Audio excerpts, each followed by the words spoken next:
To everybody out there, to the birthday celebrator, sa aking kapatid na si Francis, to my sister, Isan, to my loving girl, my niece, Kayela, and to you, sweetheart, Rigel. To everybody out there, mabuhay. So, first of all, thank you for inviting me and to be a part of this 40th celebration of my brother, Francis. So, to you, young man, I thank you very much for this kind of life that you give to my sister and of course to my niece and nephew. Not in terms of material or not the opportunity that you give to my sister to go to Canada. Not that. But because of being you. Because you're a good person. And because you love my sister unconditionally. You know, I will share you some events or event in our life. No, this is something awkward, but this is something that is very vivid to my mind because my sister Isan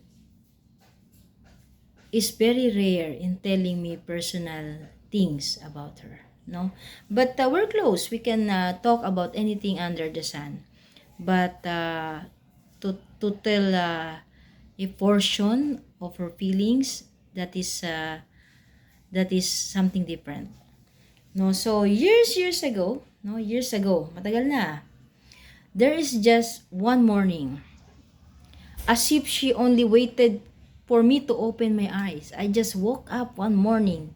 The first thing in the morning that she told me, Ate, Francis is my boyfriend. She told me that. Those phrases. Ako naman, so, kadidilat ko lang, no? So, I don't know what to say. I don't know how to express. Or, I don't know what to express. There's nothing to say about that. To my mind, what I can see is a lady who is so sure about her feelings. A lady who is madly in love. And I can see also a sister who has a different kind of respect to another sister. A sharing of that kind of feeling. That strong feeling, no? Kasi that's first thing in the morning, no? Dinilat ko lang yung mata ko and then that's what she said. Pero ako, I don't alarm at all. I am not surprised at all. Because even before she told me that, I am a witness to this kind of love. These two persons who are madly in love. Francis is her first boyfriend. And nakita ko na yung tinatawag na forever, no? Kasi nga iba yung love nila eh. That is very unconditional. So, miskin ng mga panahon na yan, no? Pasensya na Francis, no?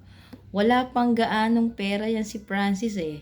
Pero ang love language niya talaga is actions, no? Most of the time, gagawa yan sa bahay, magre-repair yan, magluluto yan ng ube, he will cook this jam. Masakit yun sa kamay eh, but he's doing that.